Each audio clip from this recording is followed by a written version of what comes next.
Myriad blessings to everyone! So ngayong araw na to, pag-uusapan natin kung gaano ba kasarap itong Meronaya juice drink natin at kung paano ba talaga siya tamang timplahin. Okay? So I have here our 22 ounce na cup dahil ang isang sachet po, katumbas niya ang isang gantong kalaking cup po natin.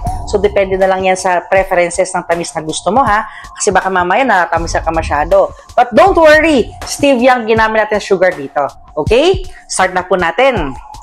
Nabuksan natin siya. Ang isang sachet, ipo-pour ko lang siya sa cup natin.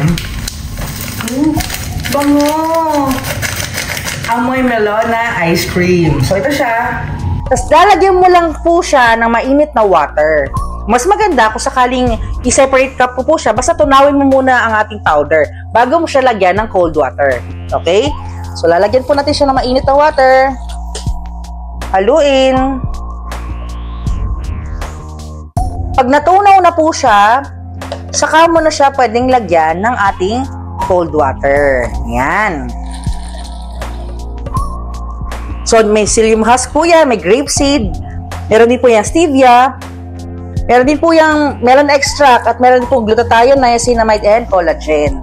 So, yan. Ayoko kasi na masyado maraming ice dahil gusto ko malasahan talaga yung juice. So, kung gusto mo na mas maraming ice, dagdagan mo siya ng mas maraming ice na lang. Yan, onti lang ilalagay natin. Yan. So, imagine this, oh. Ang bango, ang sarap. Orange talaga.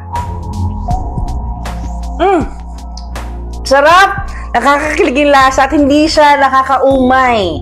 Kaya kung sakaling ikaw po ay naghahanap ng melon juice drink na nakakaputi, nakakaslim na rin po dahil may L-carnitine at green tea, ito na ang piliin mong juice. Myriad blessings! Bye!